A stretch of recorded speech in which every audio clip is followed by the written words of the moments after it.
พามาเบิ่งกล้วยหอมนี่มันกล้วยหอมพื้นเมืองแบบออริจินอลเลยแล้วนี่ลาวเดิมเลยแล้วนี่นะแต่ว่าเขตค่อยนี่เมืองเวียงทองแข่งบุรีคำไซนี่อันนี้เราเขาเอิ้นกล้วยตำนี่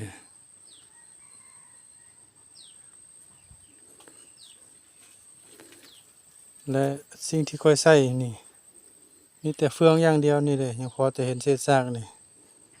บ่มีหยังเลยค่อยบ่ได้ใส่หยังเลยนี่เด้ใส่แต่เฟืองอย่างเดียว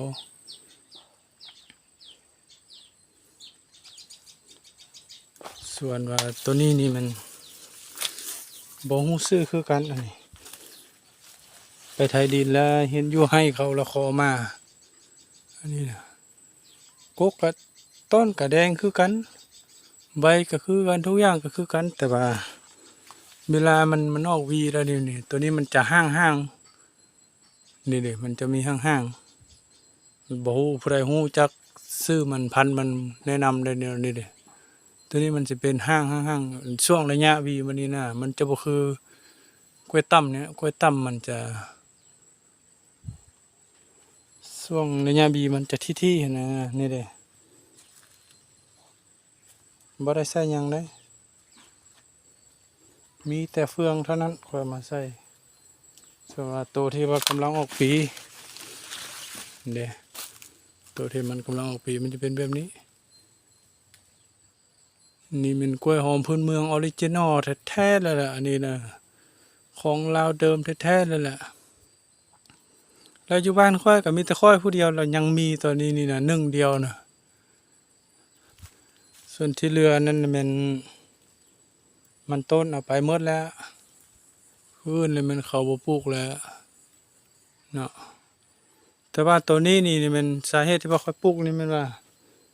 มันสุกบ่ทันแบบว่าสุกแท้นะให้มันสุกพอแต่ว่ากินได้เนี่ยเดี๋ยวนี้นั่นน่ะแล้วเรากินนี่แล้วมันค่อยกินแบบว่าคาบหนึง3 หน่วยแล้วมื้อหนึงค่อยกิน2 คาบนี่ถือว่าอาการที่ว่าเป็นภูมิแพ้ของค่อยนี่ถือว่าไข้ได้ไข้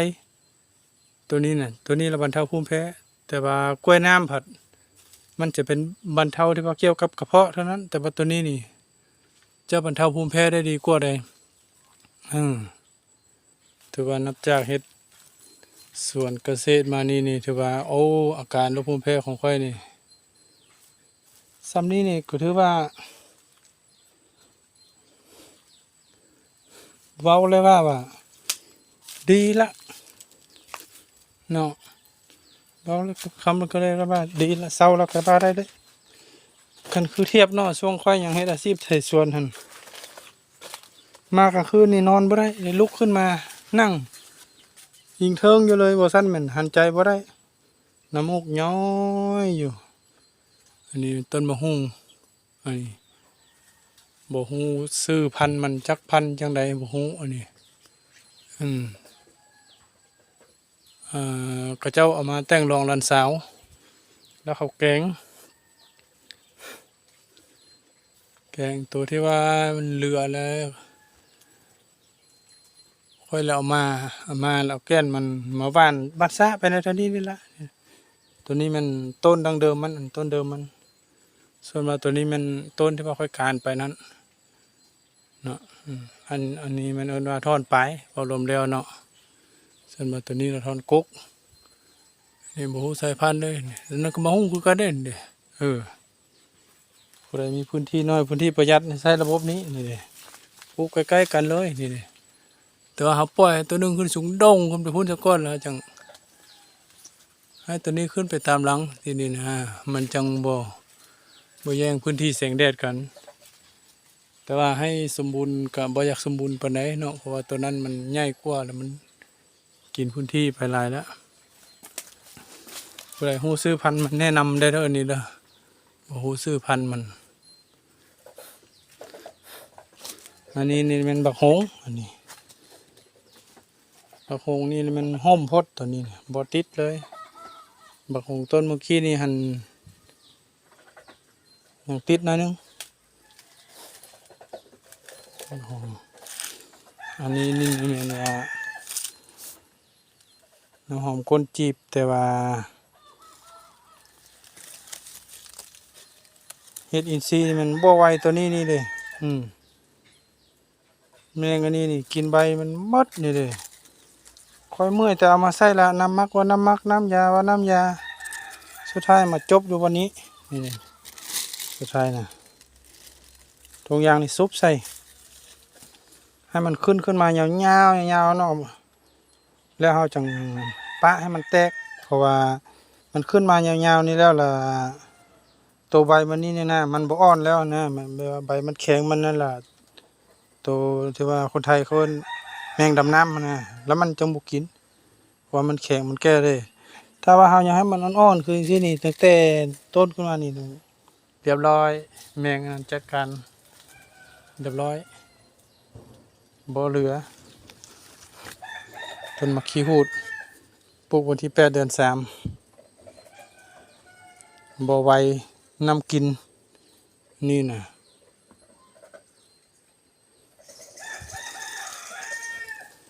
ป่งไปน้ำมันทันน้ำกินอันนี้มันบักกิมจู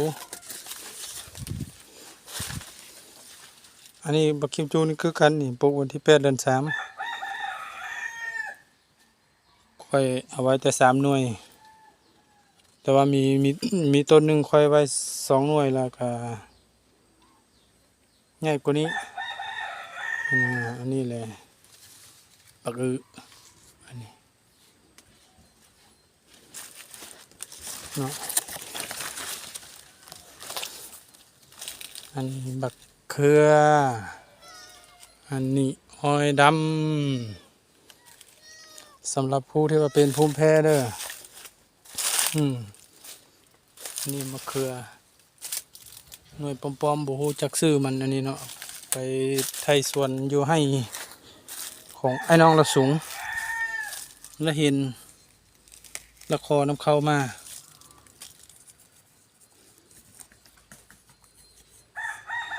เนื้อเน่าๆแล้วเนาะละครน้ำเข้ามานั่นแต่ว่านี่เลยมันมีข้อเสียตัวนี้นี่เลย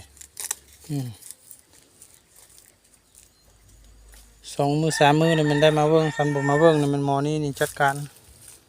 บ่งกินใบ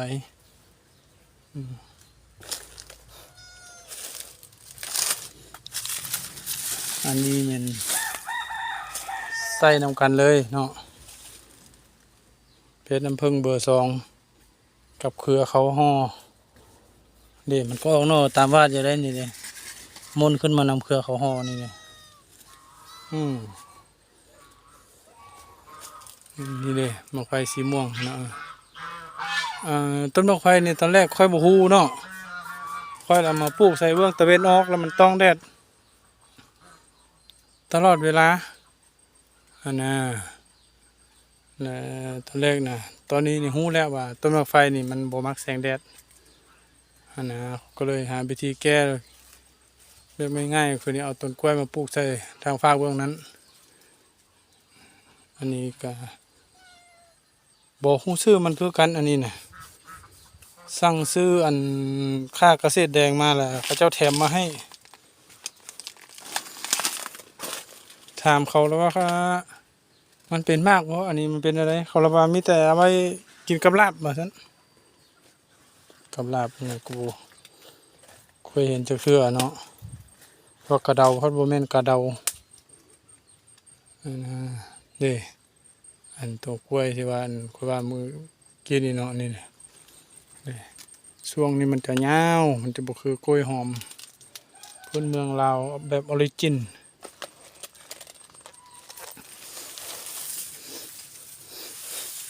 ส่วนตัวนี้แหละมันเอาแนวพันธุ์นำอันพี่น้องเผ่ามงที่บ้านเขาเจ้าขายอยู่เข็มทางอยู่ปากกระดิ่ง